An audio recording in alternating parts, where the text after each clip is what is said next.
Eu queria que você abrisse a sua Bíblia comigo no Evangelho de Mateus, no capítulo 20, no capítulo 11.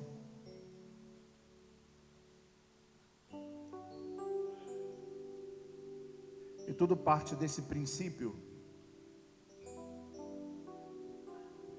Obrigado, Deus, por estar aqui nessa noite. Obrigado por me dar o privilégio de estar na tua casa. Oh, fala conosco, Espírito Santo. Aleluia. Acharam aí? No versículo 28, um texto muito conhecido de todos nós, diz assim: venham a mim todos os que estão cansados e sobrecarregados, e eu lhes darei descanso. Tomem sobre vocês o meu jugo e aprendam de mim, pois sou manso e humilde de coração, e vocês encontrarão descanso para as suas almas, pois o meu jugo é suave e o meu fardo é leve. Glória a Deus. Você pode glorificar a Deus por isso? Pois o meu jugo é suave e o meu fardo é leve. Eu queria que você olhasse esse texto com muito carinho. Nós vamos primeiro entender o que significa jugo e fardo. A Bíblia diz o seguinte, que venham a mim, Jesus está fazendo um convite: venham a mim todos os que estão cansados e sobrecarregados, e eu lhes darei descanso. E aí ele diz: tomem sobre vocês o meu jugo e aprendam de mim. Então nós vamos entender que jugo era uma peça de madeira que alinhava os bois. Você já deve ter visto, eu ia preparar umas fotos, mas tive algumas coisas para resolver antes do culto e não deu tempo. Quando dois bois caminhavam junto, para não ter a descompensação de um andar mais do que o outro, existia uma peça de madeira que era colocado sobre um sobre o outro para que eles caminhassem juntos. Um vem para cá, esse puxa para lá, eles vão alinhando. E aquilo era ligado na carroça, ok? E quando a pessoa ia empurrando o carro de boi, os bois ficavam alinhados, mas aquilo era pesado, né? E o fardo era o que se carregava dentro. Então, quanto mais peso tinha a carroça, maior ficava o jugo, porque ele ia pressionando o animal e a dificuldade dele poder empurrar aquela carroça era maior. Vocês conseguem compreender? Sim ou não? Então, essa é o texto literal da coisa, o que significa o jugo. É que o que interliga, o que liga os dois animais. Mas eu quero levar a você a entender, ou um só, dependendo, poderia ser dois ou poderia ser um, mas era aquela madeira que conectava justamente na carroça, para que ele pudesse puxar a carroça. Isso é uma coisa tão interessante aqui, se for colocar nos dias de hoje, eu não sei se o Fagner está aí, acho que não, mas ele poderia definir isso bem melhor, porque é mecânico. É como se fosse um eixo. Então, para que pudesse empurrar o carro precisa de uma tração, né? Então, todo carro precisa de tracionar. Uns são dianteiros, outros traseiros. Mas o eixo, quando o eixo gira, que dá tração na roda para o carro ir. A gente só solta a embreagem e o automático, você só acelera e solta o freio. Mas existe uma engrenagem que puxa. Essa força, que é chamada de força motriz, dentro da própria física, que faz com que, então, para a carroça entrar em movimento, ele tinha que puxar o jugo, e isso causava dor, pelo peso. E Jesus está fazendo uma menção a isso, está fazendo com que os discípulos olhassem para a cena, imaginassem como o sacrifício que o boi estava carregando, né? E como ele fazia aquela engrenagem funcionar para que pudesse sair do ponto de partida. E aí começar o movimento. E até a movimentação, isso causava empuxo, né? Muita força para sair, depois ficava, então, dependendo do que carregava, era pesado. E o que isso tem no sentido da Bíblia Sagrada, o que significa? No sentido da Bíblia, no sentido religioso, jugo é opressão. é a opressão que as pessoas carregam quando está dominada pelos problemas, pelas enfermidades, pelos vícios, pelas dívidas. Esse é o jugo que Jesus está se referindo. Não que os homens tinham essa peça, mas para que a vida movimente, para que a nossa vida ande, era necessário ter um jugo para que a carroça possa nos acompanhar. Então isso é uma coisa muito forte, muito profunda isso, ao ponto de nós entendermos que Jesus, ele entende que o jugo é importante. É tão importante que o texto em momento algum diz que Jesus vai tirar de nós o jugo, mas vai haver uma substituição de jugo. Aleluia. E isso começa a trazer o texto a ficar aprofundado, porque a partir do momento que Jesus não fala assim: vinde a mim todos vós que estáis cansados e sobrecarregados, e eu vou tirar de vocês o jugo, e vocês não vão ter mais problemas, vocês não vão ter mais o sacrifício de ter que empurrar a carroça. Não, Jesus está dizendo: bom, nós precisamos movimentar, nós precisamos andar, precisamos carregar.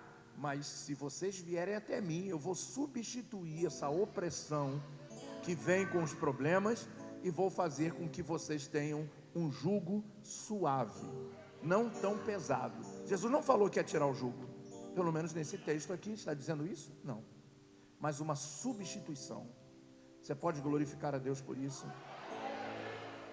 Mas o que então significa o jugo de Jesus? Porque ele diz: olha, o jugo daqueles que estão sobrecarregados.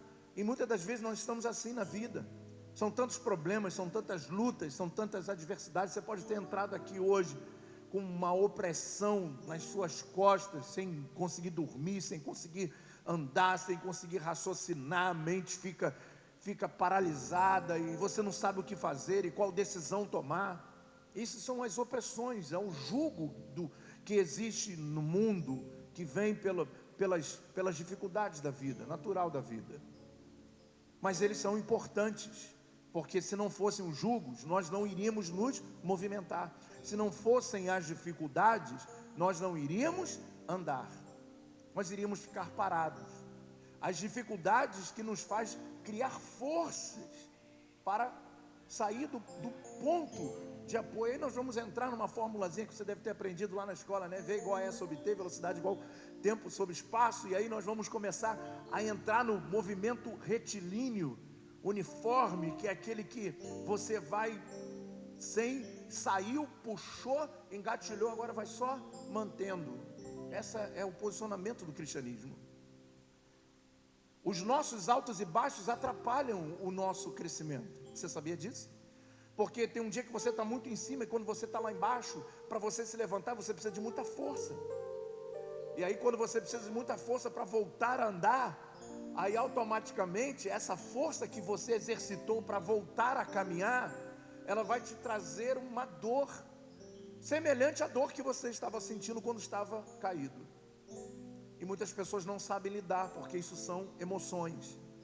Elas vai habitar e vai mexer nas nossas emoções, literalmente nas nossas emoções. Jugo está falando de emoções, da capacidade que nós temos de lidar com os problemas, com as adversidades. E Jesus percebe que nós não conseguimos carregar esse jugo, essa opressão do mundo, porque a Bíblia diz que o mundo está no maligno, está sob a influência de Satanás. Por isso nós passamos por tantas lutas, e eu não consigo passar pelas lutas e adversidades sozinho. Por isso Jesus falou: vem até mim. Mas o que isso tem a ver com o impossível? Você vai ver onde nós vamos chegar hoje. E aí ele está dizendo: então venham até mim, e eu vou substituir para que vocês possam viver com jugo, mas de forma suave. Ei, aleluia. Coloca a mão no ombro do seu irmão e diga: não peça nunca a Deus para tirar os problemas da sua vida, porque não vai sair. Tem crente: Senhor, tira esse problema. Não vai tirar, é bíblico. Só que a maneira pelo qual nós passamos pelo problema, aí que está a realidade do jugo que Satanás trouxe com o problema, a realidade que ele mostrou, E existe a realidade de Cristo no problema. Aí é a questão de ótica, é questão de eu ir até Ele, entregar a Ele, confiar nele. Entender que Ele é o Deus do impossível. E olha que interessante, porque o jugo de Jesus, então que substituição é essa? Da opressão do maligno? Porque você vai ao médico, e vamos, irmãos, eu gosto muito de falar sobre isso, porque a última coisa que a gente vai falar aqui é de hipocrisia, de gente que é super-homem, porque não existe isso. Então, eu detesto pessoas que pregam numa superioridade, que depois que elas descem do altar, a vida delas não refletem o que elas pregam. Falam tanto de perseverança e quando saem não perseveram. Então a gente é provado pelo que a gente fala. Então Deus não quer a nossa pregação, Deus quer a nossa vida. E olha que interessante, que quando você para observar isso aqui, ninguém, em momento algum, se você for ao médico e receber um laudo do médico dizendo assim, ei, você está com câncer, ninguém vai dizer assim, ei, glória a Deus, aleluia, vamos ser hipócrita, nós vamos chorar, aquilo vai trazer medo, porque é assim que os problemas vêm, com essa opressão. Por isso Jesus falou, vinde a mim, porque vocês não vão suportar. E como é que eu vou encontrar força diante de um laudo médico dizendo que eu vou morrer? Como é que eu vou encontrar força? Fazendo uma substituição de jugo, fazendo com que junto com aquela palavra, não é isso? Isso aconteceu por várias vezes na Bíblia. Vou dar um exemplo só para você, porque eu tenho muito que pregar. Mas quando o povo, os espias voltam lá para relatar trazer o relatório da terra prometida, o que acontece? Eles vão dizer, olha, tem gigante, nós somos como gafanhotos, a síndrome do gafanhoto, né? Nós somos como gafanhoto, a gente não vai conseguir. E isso fez com que a opressão das palavras daqueles homens fizesse com que o coração do povo se derretesse e que eles murmurassem. Então, por um momento, a capacidade das pessoas em pensar, em raciocinar, porque Deus é o Deus do impossível, Ele sempre vai ser o Deus do impossível. O detalhe é, como eu vou entender o impossível dele, ou ele como impossível? Esse que é o detalhe. Ser impossível ele é. E por que a gente fica triste? Por que a gente se entristece? Por que a gente desanima? Sabendo que ele é o Deus do impossível. É isso que é o forte. E é isso que eu quero pregar nessa noite. Não falar para você o que a Bíblia já, replicar a Bíblia Sagrada, mas fazer você entender e ser liberto. E entregar, haver uma substituição. Tem que acontecer isso hoje na nossa vida. Hoje na nossa vida. Você pode dizer amém por isso? Quem quer receber essa substituição daquilo que é divino por aquilo que é humano, por aquilo que é pesado, digam glória a Deus, dá um glória a Deus bem alto.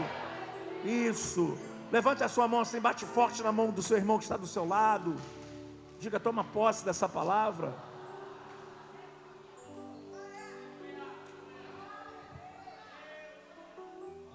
Então, além do significado, o jugo de Jesus, além do significado literal, né? Porque esse é incrível, ele faz uma metáfora de um carro de boi, ok? Que era usado no carro de boi, mas quando vai falar do jugo dele, é literal.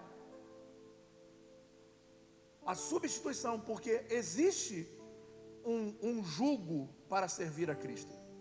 E é esse preço. E é isso aí que o povo da igreja não entende. E perde a conexão do impossível, por não entender que existe um jugo para todos nós. Só que é suave. E nesse jugo suave nós vamos começar a perceber que Ele é o Deus do impossível. Porque Ele substitui. Não é porque Ele vai lá só lá e cura. Porque quantas pessoas são curadas e depois se desviam e vão para o inferno? Que adianta a cura? O que adianta uma porta aberta financeira, o cara ser rico e ir para o inferno? Então nós não temos, criamos, a nossa mente, ela precisa de alimento, de compreensão bíblica. E esses cultos de quinta estão virando cultos de doutrina. Interessante que é uma forma literal. O conceito de jugo aparece nas escrituras como metáfora, como falei para vocês, ou servidão. Você consegue botar aí para mim? Você está prestando atenção? Consegue botar aqui Aqui? Então vamos lá. Se for rápido, se não for, você está despedido. Jeremias 28, 2.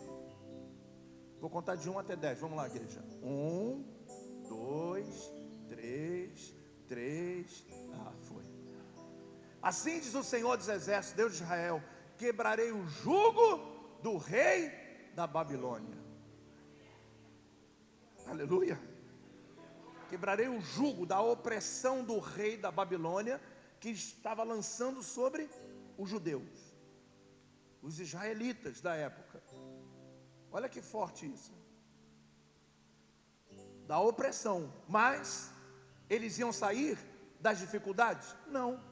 Porque quando você vai olhar a história, quando eles saem da Babilônia, quando eles voltam para Jerusalém, o que eles encontram? Muros derrubados, casas... O jugo não sai. Na verdade, o que Deus estava falando é o seguinte: eu vou tirar vocês do domínio da Babilônia, vou fazer vocês voltarem para a terra. Mas aí vocês vão ter que fazer a parte de vocês que não é minha. É pegar o tijolo, a massa. Nós vamos entender muito bem isso hoje. E vamos reconstruir, mas vão ter opositores. Vai ter lá Sambalate, Tobias, Gesem, os árabes. Vai ter aqueles que não vão querer destruir o teu muro, que vão querer impedir que você continue construindo. Vai acontecer. São jugos. Mas aí, como eu enxergo espiritualmente, é isso que é o detalhe, né? Então, o que significa tomar sobre nós o jugo de Cristo? Isso significa cumprir humildemente a vontade dEle e permitir que Ele oriente e dirija a nossa vida. Esse é o jugo dEle, quando Ele diz assim, não. E a gente, mas eu quero, não. Isso tem um peso. Isso vai exigir um sacrifício seu. Esse é o jugo dEle. Mas isso vai gerar o quê? O impossível. Porque a obediência gera o impossível. Eu quero louvar a Deus pela vida da missionária Patrícia, que eu acho que foi na loja. Ela está ali. Que hoje abriu o culto sem conexão nenhuma com ela do que ela falar. E ela falou justamente sobre Sara. Por que Sara engravidou? Porque foram obedientes. Saíram da terra e esperaram o tempo. Por mais que veio Ismael lá, não vamos tocar nisso aí, que Ismael de vez em quando canta aqui e é benção. Mas vamos falar sobre quem? Isaac.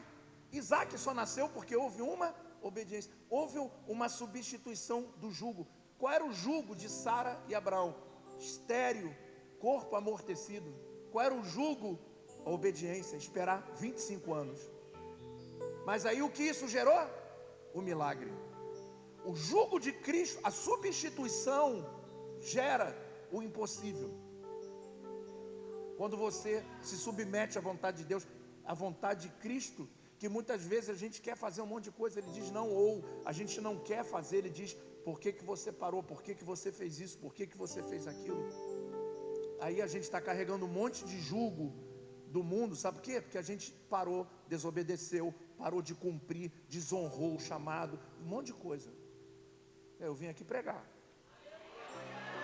E aí o jugo que era para ser substituído, quer dizer, o preço que você não aguentou pagar no momento que estava ali, que entregou a vida para servir a Deus, e agora não quer mais servir a Deus por causa dos seus conceitos, dos seus objetivos, dos seus planos, beleza, mas aquele jugo, ele vem junto com a desobediência, porque o jugo vem de acordo com as coisas naturais da vida, e toda ação gera uma reação. Você não precisa abrir, eu só quero ler um versículo da Bíblia, aproveitando o momento, eu ia ler depois, mas eu quero ler agora. Em Gálatas 5, no versículo 5, você pode anotar se você quiser, diz assim, pois cada um deverá levar sua própria carga. Está falando sobre os irmãos que se pecassem, o apóstolo Paulo estava ensinando no capítulo 5, que eles não expôssem o pecado dos irmãos, mas que os ajudassem. que não julgassem as pessoas. Paulo está ensinando isso. Aí depois ele diz assim: olha, e vocês por acaso também não têm dificuldades? Cada um carrega a sua própria carga, cada um tem o seu próprio jugo, a sua própria dificuldade. Não tem como fugir disso. O que nós temos que aprender é substituir, e essa substituição, o jugo de Jesus, é cumprir a vontade dele, é permitir que ele oriente e dirija a nossa vida. Não é você criar os seus caminhos, não é você achar que é por aqui, por ali, mas é o caminho que ele vai te dizer. E muitas das vezes o caminho que ele vai te dizer é um caminho que ninguém quer. Mas nesse caminho que ninguém quer, é lá que está o impossível, lá que está o milagre, lá que está a honra, lá que está sai da tua terra. Ele foi e saiu, e gerou. Substitui. Vamos parar de desobedecer a Deus. Vamos parar de criar desculpa para Deus. Vamos parar de falar assim: não, mas é o meu tempo, eu preciso. Que tempo? A gente não tem tempo, o tempo é dele. A nossa vida é dele. Você entregou a sua vida a ele, então deixa ele viver na sua vida. É simples. Mas se eu parar, se faz você carregar um jugo que você não aguenta, e você nunca vai entender, nunca vai viver o impossível. O impossível nunca vai acontecer na sua vida, porque você está carregando um jugo que não é capaz de suportar. Eu prefiro obedecer. É pesado. Obedecer não é fácil. Obedecer não é fácil. Se manter num posicionamento sem nunca comprometer a verdade em nome da paz, querido, não é fácil. Você vai ter inimigo, você vai ter um monte de coisas que você não quer passar, mas você tem que passar.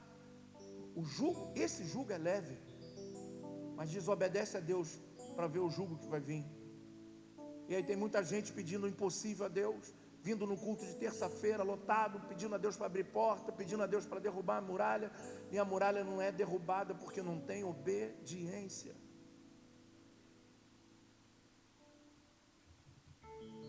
Ei, você está aí? Diga para o seu irmão aí com carinho, abraça ele e fala assim: obedece, rapaz, obedece, fica no centro da vontade dele. Tu vai ver cada coisa acontecer na sua vida que você vai ficar de bobeira. As pessoas que estão à sua volta ficam assim: mas como é que pode, cara? Como é que pode isso acontecer? Você não tem conexões com a realidade natural. As suas convicções são espirituais, porque você entende que é Ele que está, Ele que reina sobre a sua vida. E quando Ele reina sobre a nossa vida, Ele garante a nossa vitória.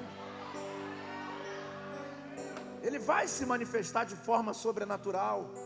Ele vai fazer coisas acontecerem na nossa vida quando a gente aprender a colocar Ele em primeiro lugar, e as demais coisas nos serem acrescentadas. É muito simples, as pessoas têm dificuldade de entender isso, mas eu quero explicar para as pessoas que têm dificuldade, porque eu só comecei. Agora vamos lá, vamos entender. Todos estão entendendo, sim ou não? Digam amém. O que significa impossível? Eu fui no nosso dicionário. Eu ia puxar do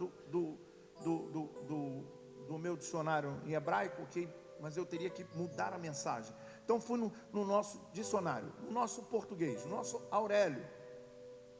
E aí diz o seguinte: o que significa impossível? Adjetivo de 2 gêneros. Eita! Então, preste atenção nisso. Primeiro, que ou e que não pode ser, existir ou acontecer, de maneira nenhuma. Segundo, que ou que é difícil demais de fazer ou conseguir. Então, olha a riqueza do português. Olha como Deus quer se revelar a nós. Está falando de 2 gêneros. Está falando do impossível literal, daquilo que não tem como, de maneira nenhuma, mas daquilo que é difícil demais, também é considerado impossível. Uau! Esse é o nosso português. E quando nós vamos entender isso, agora que é o profundo. A palavra impossível, ela não existe no dicionário de Deus. Porque em Lucas 1,37 diz que para Deus não haverá impossíveis em todas as suas promessas. Em todas as suas promessas não haverá impossíveis. Por quê, gente? Alguém sabe? Porque quando Deus promete, o que está em jogo é a palavra dele. Então ele não pode mudar a sua palavra, ele é imutável. O que ele já falou, o que ele já determinou, já está determinado. Somos nós que não conseguimos adequar o que ele falou com o nosso tempo. Aí a gente vai mudando, achando que ele não está no controle. Aí eu mudo para cá, eu vou fazer outra coisa, eu vou fazer isso aqui, vou fazer aquilo ali. Sendo que já foi liberado uma palavra, já foi profetizado, já foi declarado, e a gente não consegue manter, porque não acredita no Deus do impossível. A gente cria um monte de nome para dizer na incredulidade, sabia?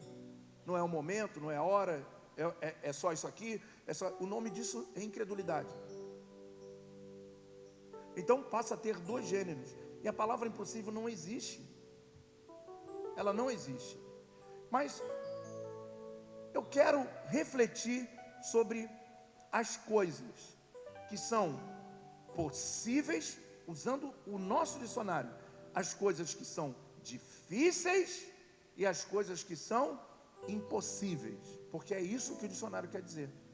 Ele traz três conotações em dois gêneros: o que é possível, o que é difícil e o que é literalmente impossível. Repita comigo: coisas difíceis, coisas possíveis.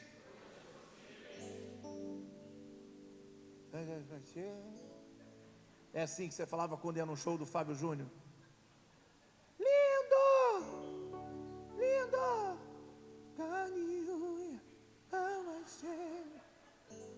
Até hoje o cara já está velho cantando com a língua. O pessoal, lindo, só porque tem um cabelo grande, eu deixo o meu crescer. Vamos lá, quem não jantou hoje? Talvez seja o motivo. Mas vamos encontrar mais força, vamos lá, porque isso é profético, é um culto profético. Diga, repita comigo: coisas possíveis. Oh, como é que vocês sabem? Coisas difíceis e impossíveis. Coisas possíveis, coisas difíceis e as impossíveis. Aleluia. O que é possível? Aí foi o texto que eu usei de Gálatas 6,5. Aliás, de Gálatas 5,5, que diz: cada um levará o seu próprio fardo. Cada um tem a sua própria dificuldade. Eu tenho a minha, você tem a sua, o irmão do seu lado tem a dele. A gente não pode comparar uma com o outro. Eu não posso comparar minha vida com a sua, nem você com a minha, porque são realidades diferentes de vidas, níveis, estágios, realidades. Em momento algum haverá comparação nessa noite, mas sim uma palavra direta de Deus a cada coração dentro da sua realidade. Mas as coisas possíveis, cada um levará seu próprio fardo. Diga isso para o seu irmão: cada um levará seu próprio fardo, seu próprio jugo. Então aquilo que tiver ao seu alcance, você deve fazer. Aquilo que você tem que fazer. Querer que Deus faça a sua parte, no mínimo, é preguiçoso. No mínimo. Gente, eu tenho uma raiva da preguiça. Eu tenho raiva de preguiça. Eu tenho raiva de gente preguiçosa. De gente que dorme até 10 horas. De gente que fica à tarde dormindo porque está... Eu não gosto disso. Porque nós só temos uma vida. E dentro de uma vida, se você viver 70 anos, 1/3 da sua vida é dormindo. Já não está bom? Já não está bom? 1/3 da vida a gente passa dormindo. O que a gente faz dormindo? Nada. A maioria das vezes tem pesadelo ainda. Acorda passando mal. Ai, por que dormiu? E por incrível que pareça, descansar não tem muito a ver com sono. Eu vou te falar por uma experiência minha própria. Uns anos atrás, até quando nós estávamos lá na tenda, eu tive que fazer por causa da pressão, por causa do problema de pressão, eu tive que fazer um exame chamado holder, sei lá, que fica no braço, nossa, aquilo é horrível. E aí o médico falou assim: você precisa dormir. Desde aquela época eu já não durmo. Aí ele falava assim: você precisa dormir. Eu falei: tá bom. Aí tomei um remedinho para dormir.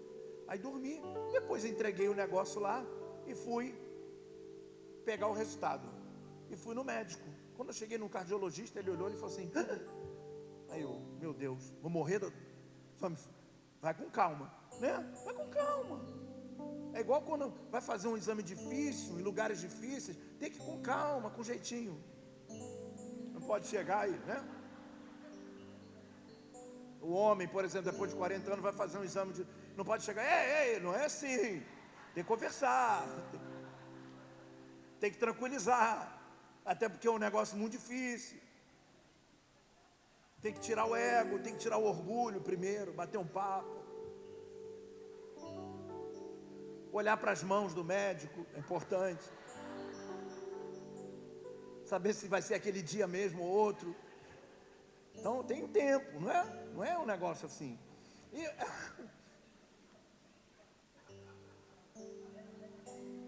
o que eu estava falando mesmo? Que esse negócio. Aí eu fiz o exame, aí quando o médico pegou, falou, uau! Eu falei, o que foi? A minha pressão, dormindo, 21, 21,5, 22. Eu dormindo, foi o momento que a minha pressão mais subiu, eu dormindo. Aí o médico falou, sabe o que é isso? Você dorme, você fecha o olho, mas você não descansa. Eu falei, uau. Então, para ficar de olho fechado, roncando, atrapalhando minha esposa, a gente fica de olho aberto. Tem muito preguiçoso na igreja. Tem muita gente pedindo, Senhor, olha como é que eu estou. Olha como é que... Hoje pela manhã, cedinho, eu tive que ir ao recreio. E estava chovendo, muito. E eu estava olhando o celular, porque eu estou acompanhando por causa da festa, né? Graças a Deus, vai dar tudo certo. Eu orei muito. Tinha muita gente orando para chover, mas eu orei para fazer sol. Eu falei, pô, vai fazer sol. Mas estava chovendo muito de manhã, 7h pouca da manhã estava chovendo, muito. E aí quando eu parei num sinal, cada sinal naquele lugar ali, barra e tal, tem uma pessoa pedindo alguma coisa. Se você começar no início da Avenida das Américas, até tu dar o teu pagamento todo, de 2 em 2 reais. Então, eu parei no sinal, um cara, sem camisa, botando as balas, todo molhado, sem chinelo. Eu falei assim, rapaz, e um monte de gente na igreja assim, ai Senhor, eu estou sem dinheiro. Pô, pega uma bala e vai vender. Desculpa, mas é na lata. Ai Senhor, faz o impossível. O que eu falo para aquele cara lá que nem crente é? Ele não sai com menos de 100 prata no bolso todo dia. Você ganha isso? Não, então você está fazendo uma profissão errada. Vai capinar um terreno, vai passar uma roupa. O que é esse silêncio? Vai limpar uma casa. Isso aí não é vergonha não. Isso é aquilo que você pode fazer. Ah, mas eu nasci para o escritório. Então, meu irmão, você está na igreja errada, porque no escritório eu nem entro. O meu gabinete eu só entro para atender pessoas. Eu nem entro. Eu venho para a igreja todo dia, eu nem entro, não sento, não ligo o ar-condicionado, eu fico lendo e tirando foto. Não dá. Porque é tanta coisa que tem para acontecer, é tanta coisa que tem para fazer, manual, braçal, que não tem como ficar. Ah, mas o meu chamado é no escritório. Então fica aí, até o Espírito Santo descer, porque não é o Deus do impossível. Agora, se você estudou, tem muita gente com diploma que está no sinal vendendo bala, vendendo quentinha, fazendo alguma coisa, porque é a realidade da vida hoje. É a realidade. Então tem coisas que você pode fazer e não faz porque não quer. E aí como é que Deus vai ser o Deus do impossível se você não faz o possível? Como vamos conhecer o Deus do impossível? Porque o crente está acreditando, sabe em quê? Em fada, plim, estou rico, fiquei rico do dia para a noite. Onde é que isso aconteceu? Eu estou 37 anos no Evangelho. Quando eu vi alguém enriquecer dentro de igreja, foi de forma ilícita. E toma. Porque é muito fácil fazer videozinho o dia inteiro. Eu tenho conteúdo para fazer vídeo o dia inteiro, mas eu tenho outras responsabilidades, atribuições, que faz com que essa igreja se movimente, que faz com que eu pegue o jugo e vamos embora. Estou aqui, Deus, vamos embora. Não é a pregação, é o por trás disso tudo que é o mais importante. É o fora, o extra culto dos irmãos que estão preparando barracas já para amanhã, que estão armando, arrumando. Não tem como. Existem igrejas e pessoas preguiçosas, ministérios que não avançam, porque o pastor está com a igreja suja, mas não sabe, pega um rolo e vai pintar a igreja. Mas não, deixa a igreja suja, porque não sabe pintar. Aprende. Eu aprendi. Olha, eu vou te falar, eu ensinei um monte de coisa a todo mundo aqui dentro da igreja. O Gabriel está aí? Não, está na loja. O Gabriel, aqui é bom que todo mundo tem loja, e eles não vêm ao culto porque prosperaram. E aí eu lembro quando nós tínhamos um banheirinho ali, lembra aquele banheiro que era do lado ali? Aí ele falou assim: me dá aqui que eu vou emassar. Quando eu cheguei, eu olhei, eu falei: Jesus, como é que eu vou falar para esse garoto que ele está estragando a massa toda? Eu falei assim: é assim? Não, você sabe fazer isso? Ele: não. Então o que você está fazendo? Porque eu quero trabalhar para Deus. Eu falei: não, trabalhar para Deus, eu vou lavar o banheiro. Mas vem cá, vou te ensinar aqui. Peguei. Onde é que eu aprendi? Onde é que eu aprendi isso? Porque eu tinha 2 crianças para alimentar, filho. Não tinha curso de YouTube naquela época. Era pegar e vamos embora. Fazia errado, embolotava, arrancava, fazia de novo. Aqui tem vários pedreiros na época da obra. E eu falei assim: eu preciso aprender a jogar massa. Irmãos, eu vou falar para vocês, eu fiquei acho que um mês. Eu jogava massa, a massa caía. Eu falei: está repreendido. A minha mente é maior do que esse troço. Aí o pessoal pega a colher e joga assim, ó. Aí eu vinha, pá, caía. Eu falei: está repreendido. Um dia acabou a obra aqui, foi todo mundo embora. Eu fiz um pouquinho de massa. Eu falei: senão isso não vai me vencer. Eu vou aprender. Fiz um pouquinho de massa e pá, pá. Sabe como é que eu jogo massa hoje? Com a inchada. Pau! Cola. Cola. Diga para o irmão: ser preguiçoso. Você pode manter o seu propósito, você pode manter os seus sonhos, mas se a tua realidade não dá nada, você tem que fazer um corre pelo lado, irmão. Você tem que fazer um negócio aqui, outro ali, preparar. Cansei de pintar apartamento para cumprir meus votos financeiros na igreja. Pintava carro, pintava geladeira, pintava fogão. Fiz muito isso. O cara: tem como dar um jeito no fogão? Tem. Eu falei: meu Deus, como é que pinta esse fogão? Aqueles fogão todo cheio de podre. Também a gente morava ali no... Aí vinham 2 pessoas carregando o fogão. Eu na rua, carregando o fogão, botava assim. Aí eu lixava, passava massa igual o carro, pintava, e obrigado. 50 merréis, 30 merréis, aí que o pessoal pagava. Mas tinha 2 criancinhas para tomar leite. E aí, o que é possível, você não faz. Você nunca vai conhecer o Deus do impossível. Escuta o que eu estou te falando: nunca. Porque Deus trabalha por aquele que nele espera. Esperar é uma ação. Esperar não é sentar, não é: estou esperando em Deus. Não é assim que... Ei, meu irmão, você vai casar ou não vai? Não, estou esperando em Deus. O cara noivo, 3 anos. 3 anos noivo. Estou esperando em Deus. Está esperando o quê? Está esperando a casa? Estou esperando a casa, né? Porque a gente não pode mais casar hoje sem casa. Eu estou esperando também um bom salário. Eu estou esperando também, aproveito para descansar um pouco. Aí eu estou esperando também um carro, porque como é que a gente vai para a igreja? Aí está 6 anos enrolando a menina. Como é que se casa? Estou esperando em Deus. Como é que se espera em Deus? Como é que se espera em Deus? Trabalhando. Eu estou aqui, Senhor. Eis-me aqui, ó. Eu estou no campo, ó. Eu estou semeando. Eu estou aqui, olha para mim. Olha para mim, Deus. Aí aquele que pode fazer e trazer existência aquilo que não existe, começa a olhar para você, a se movimentar. Não você em casa vendo Ana Maria Braga. Não dá. Fazer o que é possível, nós temos que fazer. Deus nos dá a capacidade de levar a nossa carga, porque cada um levará a sua carga. E nunca permite que enfrentamos. Deus é tão lindo. Coloca primeiro aí, 1 Coríntios 10, 13.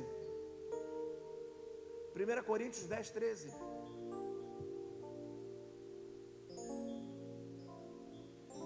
Não sobreveio a vocês tentação que não fosse comum aos homens. E Deus é fiel. Ele não permitirá que vocês sejam tentados além do que podem suportar. Mas quando forem tentados, Ele mesmo providenciará um escape para que possam suportar. Está falando do quê? Do substituição de jugo. Isso aqui só existe para quem já entregou a vida para Jesus e confia nele. Não há prova maior do que você pode suportar. Se levanta hoje, agita a tua vida, procure um dom, uma habilidade natural que Deus te deu e vai à luta. Vai para o trem, vai para a praça, faz alguma coisa.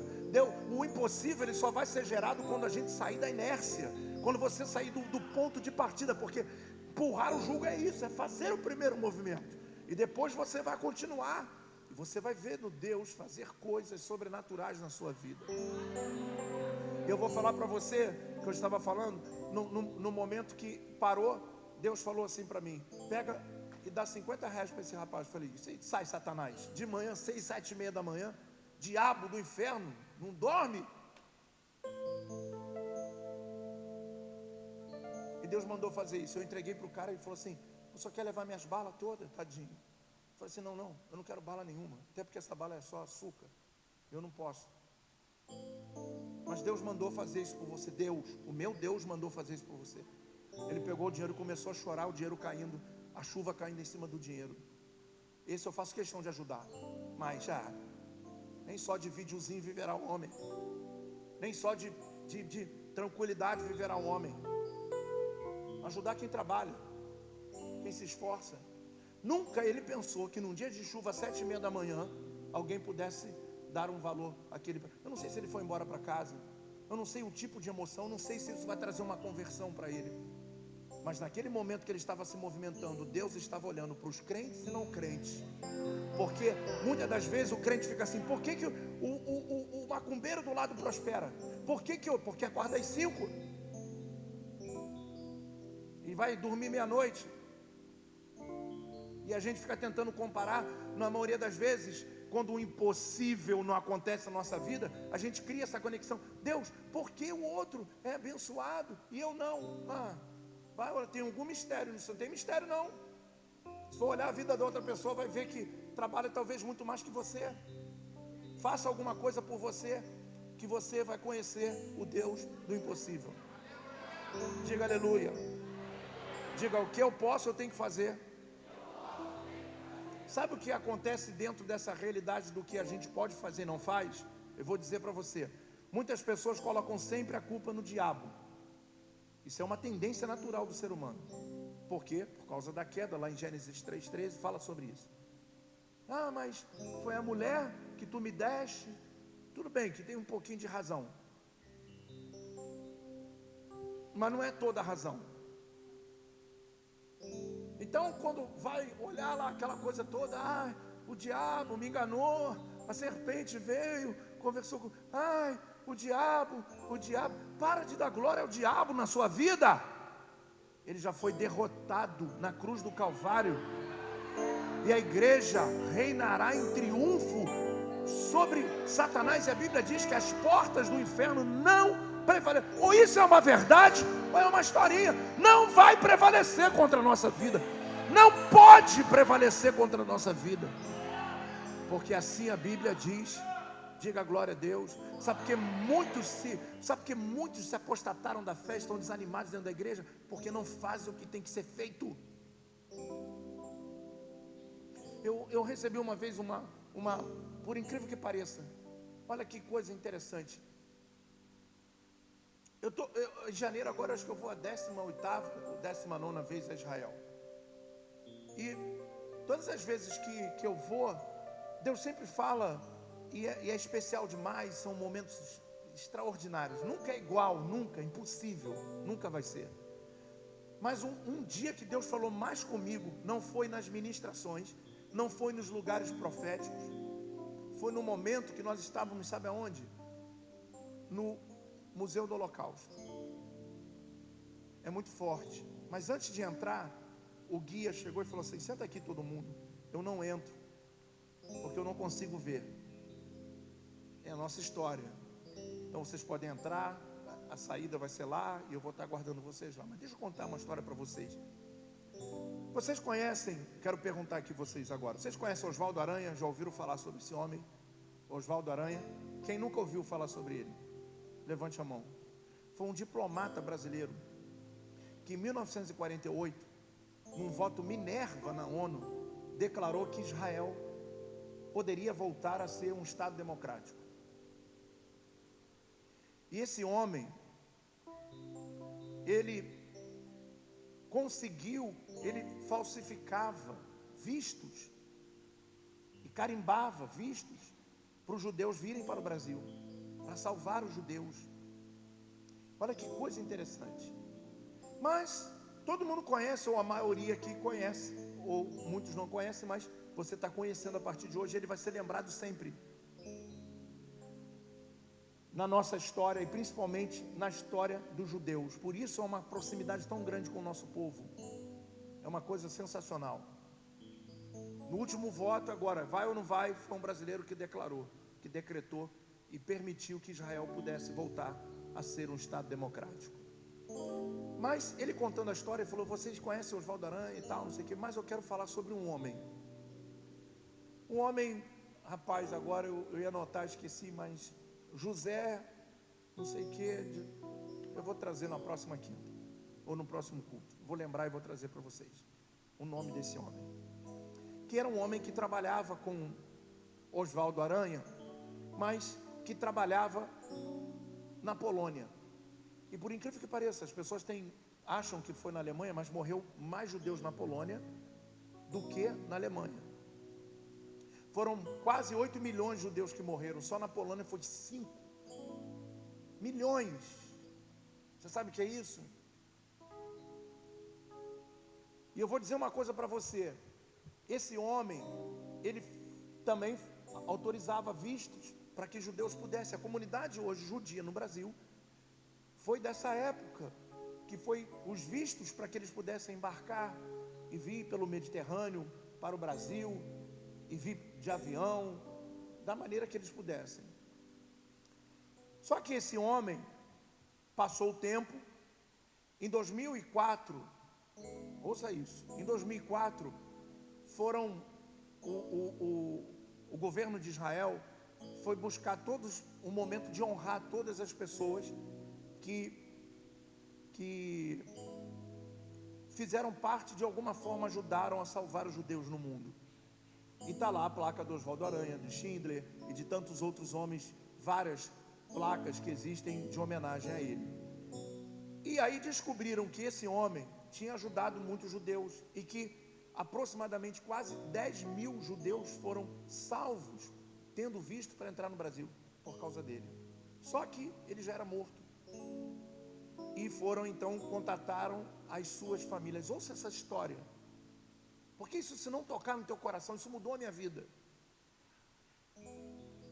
E aí o governo de Israel entrou em contato com os filhos e falaram assim: olha, os filhos, nós queremos fazer um ato solene e vamos fazer uma placa para o seu pai e tal, e para que vocês possam vir, o governo vai pagar tudo e vai ser um momento. Queriam que eles viessem para participar disso. Aí o filho falou assim: poxa, eu agradeço pela honra, por tudo, mas o meu pai, antes de morrer, nos disse que um dia isso que o senhor está falando iria acontecer, e que quando acontecesse esse dia, eu dissesse só uma frase para vocês. O meu pai disse assim: diga para eles que eu fiz o que tinha que ser feito, que eu não quero placa, que eu não quero nada.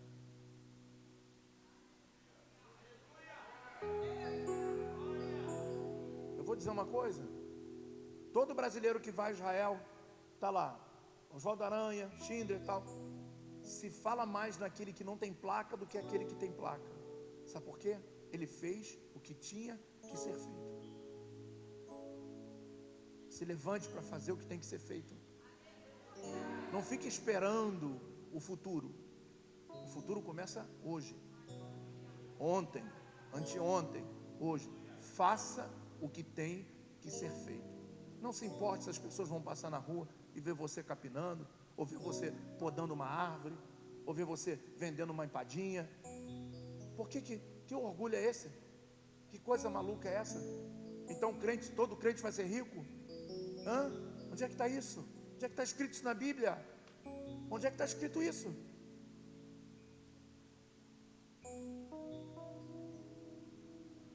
Faz o que tem que ser feito, simplesmente, sem conexão com ninguém, com nada. E a pessoa coloca a culpa no diabo, outros colocam a culpa em Deus. Mas isso é um engano. Deus, tu me abandonou, confiei tanto em ti, confiou nada. Confiou nada.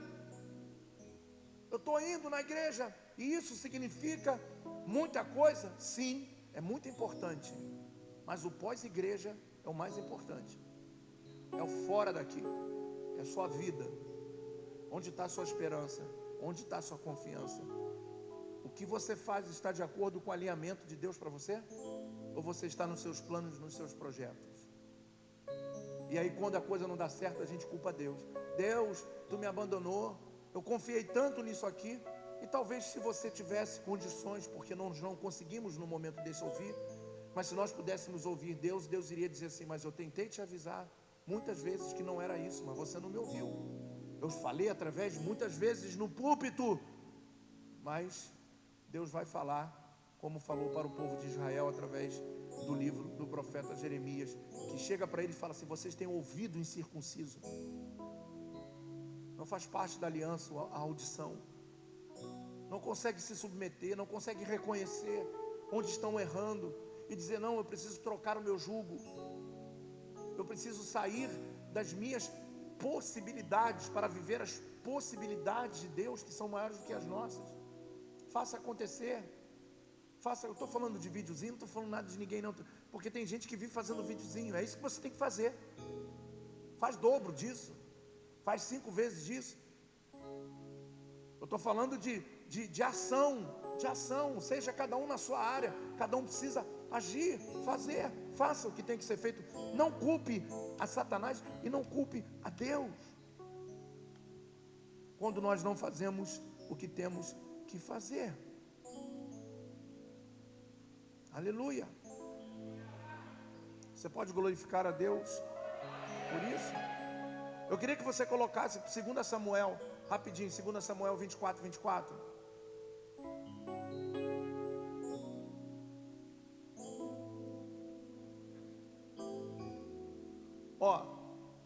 Mas o rei respondeu a Araúna: não, faço questão de pagar o preço justo.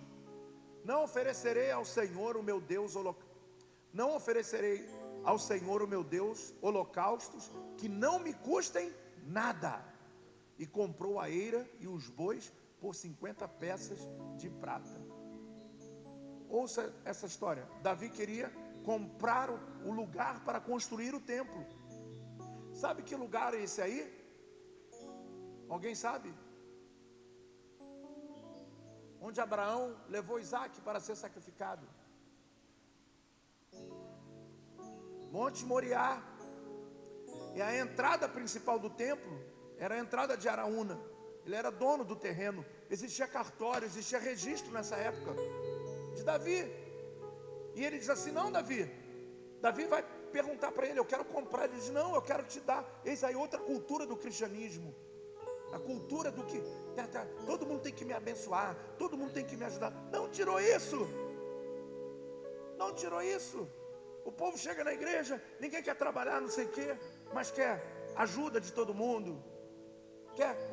Faça o que tem que ser feito, irmão.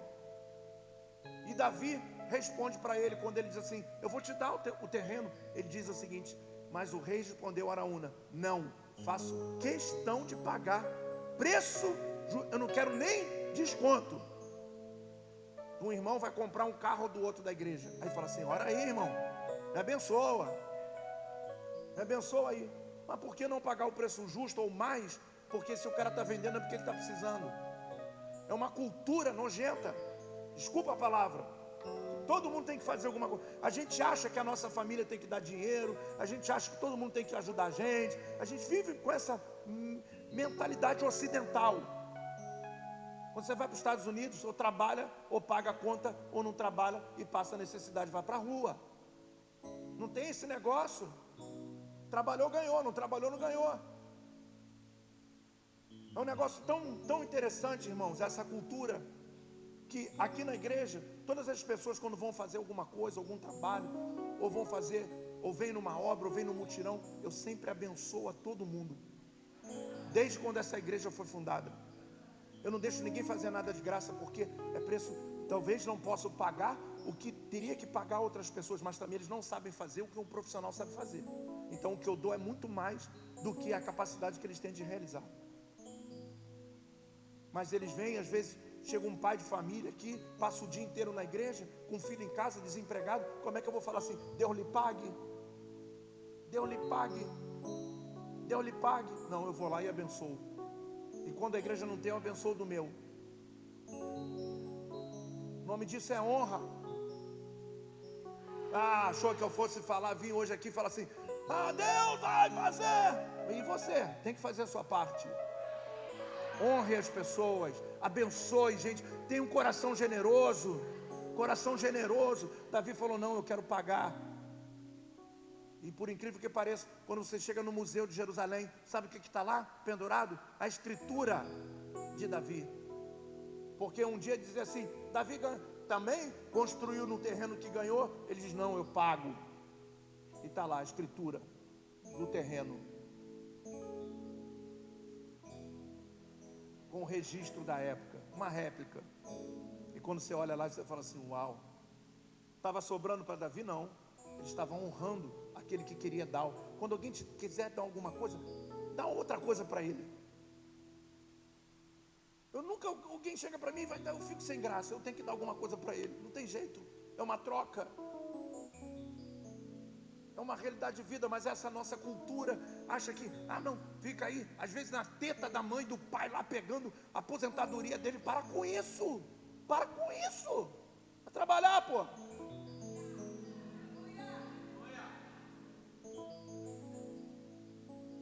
Fica lá, às vezes o coroa lá, não aperta nada, o cara tava lá: tem um dinheirinho aí para mim?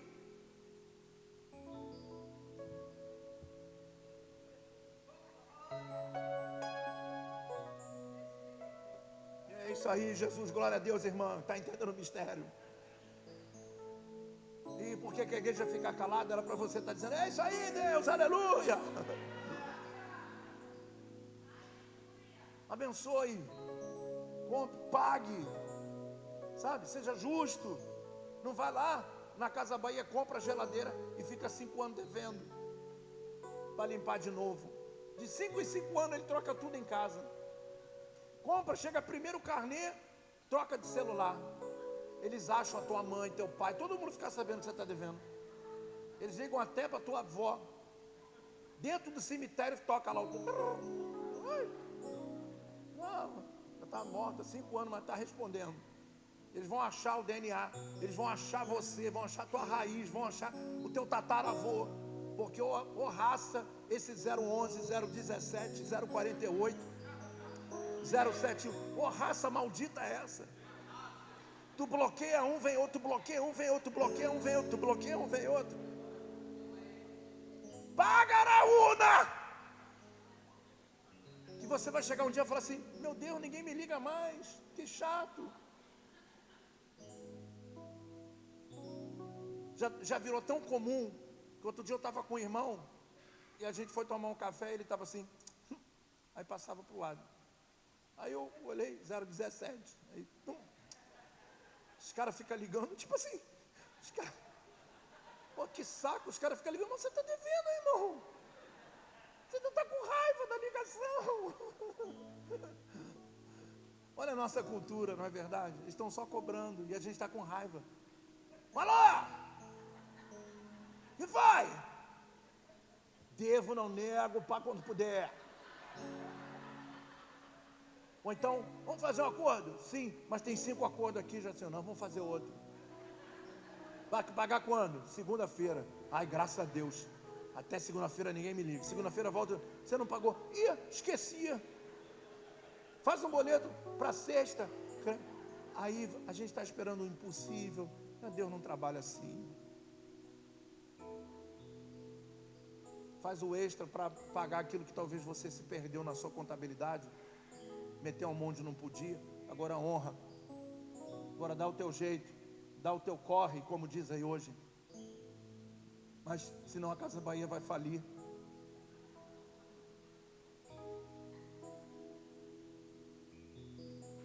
Irmão, aqui é a palavra. O pessoal chegou hoje aqui pensando assim: vai vir, sim, vai vir a palavra de Deus falando: levanta, desperta.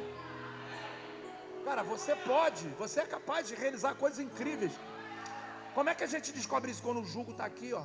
Aí a gente vai começando: eita, eu vou vencer, eu tenho que vencer isso aqui, eu tenho que correr por isso aqui, eu tenho que fazer alguma coisa. Ou vai ficar em casa: eu estou orando, estou num processo de oração e jejum. Como? Estou 7 dias de jejum e oração, trancado no quarto. Esses 7 dias, quem vai pagar a sua conta? Quer ver outra coisa? Cultura de monte. Eu gosto de monte, adoro monte. Mas tem crente que já me desanimou com monte. Porque o cara fica o dia inteiro lá, o dia inteiro, em cima do monte. Lá, louvando, adorando. Aí quando desce, vai lá na igreja pedir uma cesta básica.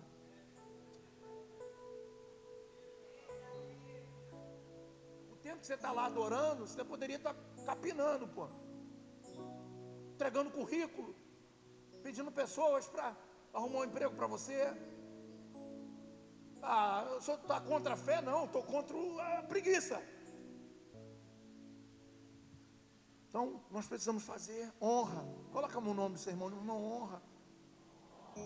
Peça a Deus para te dar condições de comprar, de pagar. Não, tirar essa cultura de autocomiseração, de que o fulano tem que, o fulano tem que olhar por mim. Não.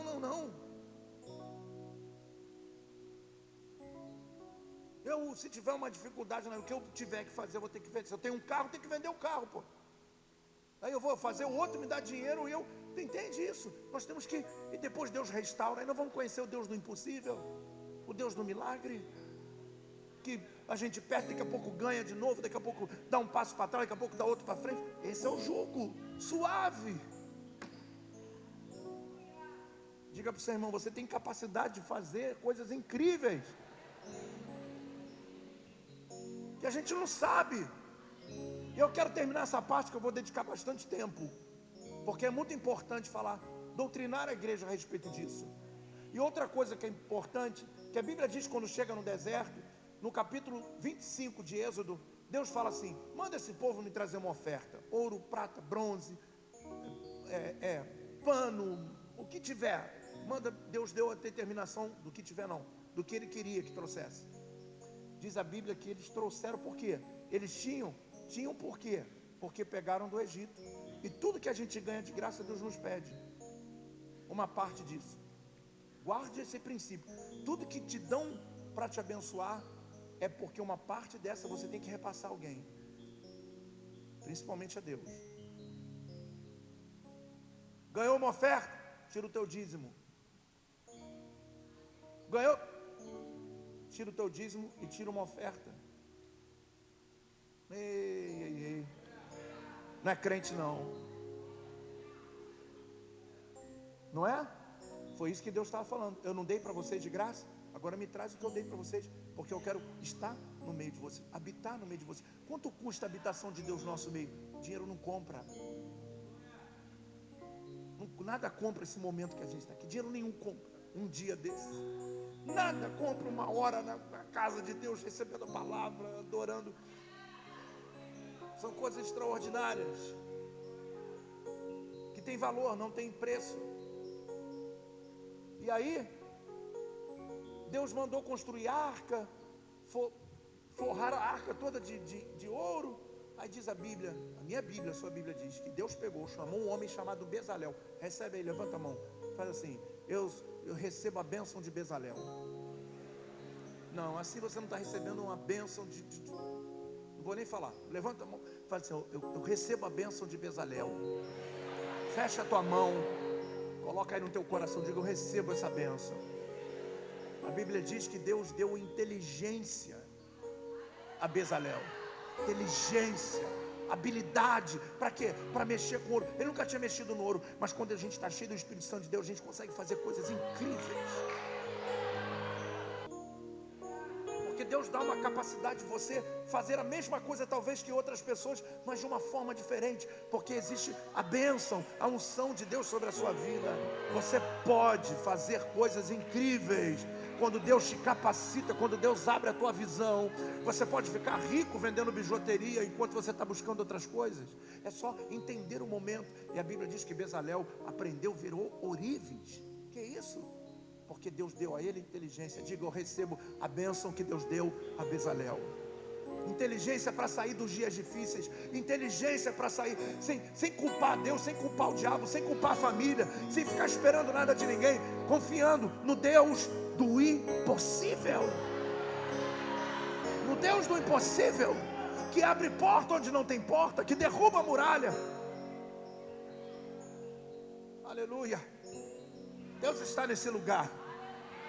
E o grande poder de Deus, o que mais me encanta em Deus, é o poder de nos fazer movimentar, de nos fazer viver, de nos fazer valer a pena cada segundo, cada minuto, cada dia, cada momento, porque a gente sabe que não volta mais, mas a gente está vivendo cada momento com intensidade. Sacode esse nome, essa mulher que está do seu lado, diga para ele: Bezalel, Bezaleia, receba a inteligência para sair da crise, para sair da luta.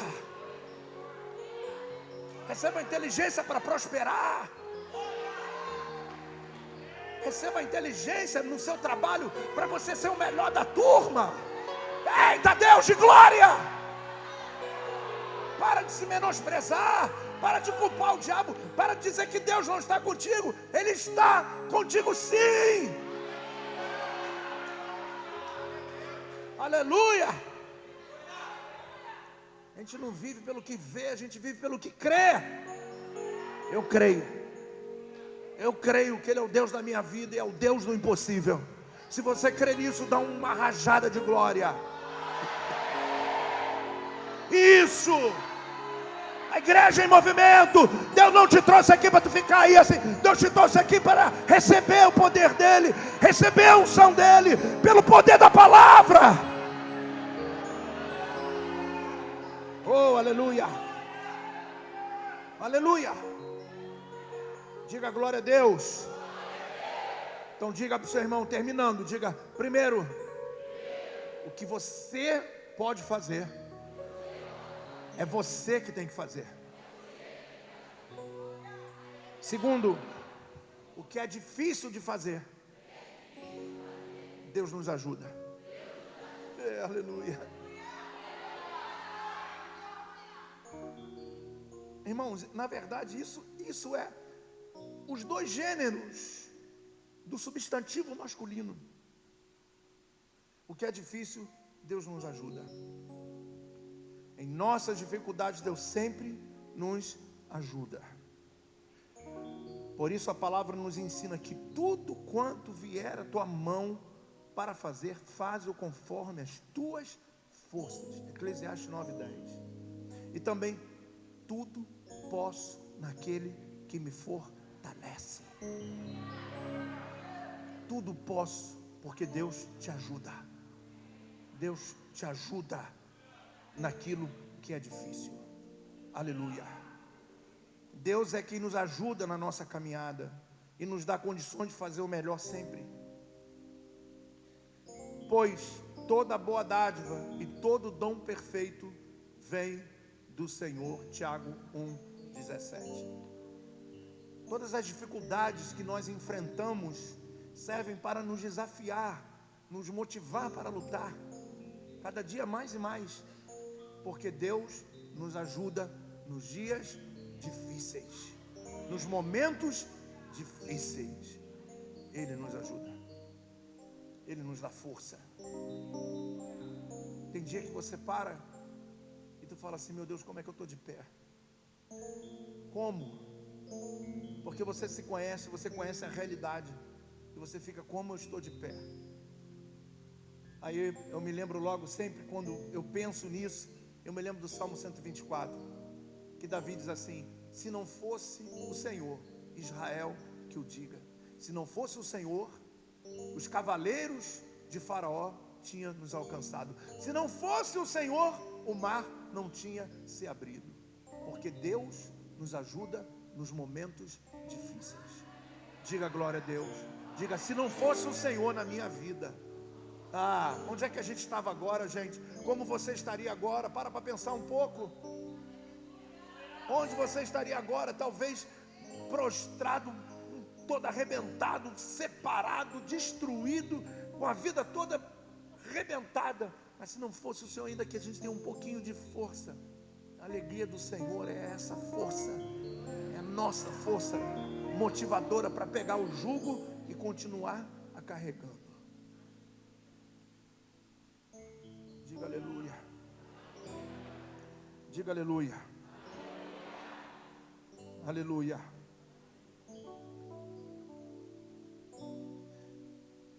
Deus sempre te ajuda. Diga para o irmão do seu lado, abraça ele e diga: Deus sempre vai te ajudar a vencer as dificuldades. Primeiro, que você pode, você tem que fazer. Segundo, nos dias difíceis, Deus vai te ajudar, mas você que vai continuar fazendo, com a ajuda de Deus. E terceiro, aí é aquilo literal que nós não podemos fazer, que é o impossível. Aleluia. É o que Deus realiza, é o que só Deus pode realizar. Aleluia. Os impossíveis dos homens são possíveis para Deus, sempre, sempre possíveis para Deus. Eu queria que você agora profetizasse muitas palavras para esse crente que está do seu lado. Dá a mão para alguém, chegue perto de alguém e diga para ele: Deus é especialista. Aliás, diga para ele assim: eu quero profetizar sobre a tua vida agora. Diga: Deus é especialista em realizar milagres. Deus gosta de fazer coisas impossíveis. Onde tiver o ser humano, haverá problemas, dificuldades, mas onde estiver a presença de Deus, milagres acontecem. Aleluia. Aleluia. Hoje Ele pode fazer aquilo que você não pode, e aquilo que mesmo com a ajuda dele você não pode fazer. Isso é impossível. Se você crê nessa palavra, diga glória a Deus. Diga glória a Deus. Então entenda que quando nós vamos olhar, eu não quero nem continuar. Eu quero só que você, porque eu sei que todo mundo se conectou e entendeu o que Deus está falando. Mas o que eu quero dizer para você é o seguinte: que tanto você indo e fazendo, ou você indo com a ajuda de Deus, ou o próprio Deus fazendo aquilo que a gente não pode fazer, nem com a ajuda dele, nem sozinho, os três são impossíveis.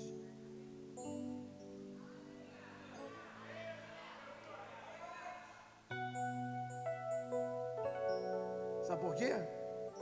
Porque você olha para a história e você vai ver que muitos fizeram e outros não conseguiram. Até o teu realizar é uma substituição de jugo, e toda substituição de jugo é um milagre, é um impossível. Os três níveis só servem para aqueles que abandonaram o jugo do mundo e entraram em obediência. Quando nós entrarmos no centro da vontade de Deus, você vai conseguir fazer o que tem que ser feito, você vai fazer com a ajuda de Deus, e você vai ver o próprio Deus fazer aquilo que você não pode.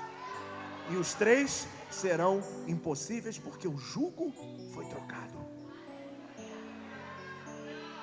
Aquilo que muitos no mundo não conseguem, eu não consigo, eu estou no desânimo, estou em depressão, estou acabado. Você está ali.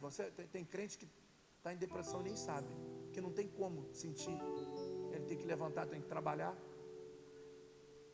Não é todo crente que fica na cama, então você não tem.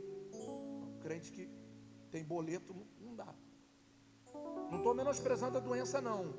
Eu estou falando de uma realidade espiritual, não estou falando da doença. Eu estou falando que tem momentos que eu fico assim: meu Deus, será que eu estou em depressão? Não sei, não quero nem saber. Vamos embora. Levanta e vai. que não dá tempo. É um milagre. É um milagre. A tua vida é um milagre. Você de pé é um milagre. Hoje eu aqui fazendo isso aqui é um milagre, porque alguns meses atrás era impossível. Eu estar de pé é um milagre. Eu estar com vida é um milagre. Uma pessoa com 21 de pressão de madrugada está vivo. Eu tenho que agradecer muito a Deus. Eu tenho que glorificar muito a Deus.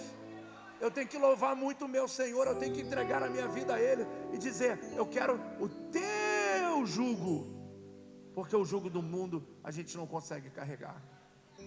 E por isso muitos se entregam, porque não experimentaram do jugo do Senhor. É leve. Ele só quer que você o obedeça e confie nele. Você vai realizar coisas incríveis na sua vida. Se você crer, diga amém. Diga amém. Diga amém. Deus, repita comigo: Deus faz o impossível. Deus gosta de fazer milagres. Você precisa, dentro agora dessa visão. Talvez você entrou aqui esperando assim: eu preciso de um milagre. Talvez agora você fale assim: não é um milagre, eu preciso só de um posicionamento.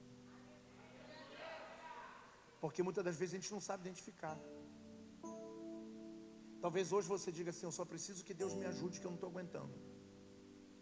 Ou talvez você já tenha olhado e falado assim: tenho que fazer, só Deus pode fazer. De qualquer forma, os três vai ter a ação dele. E toda ação de Deus é o impossível dentro da realidade humana.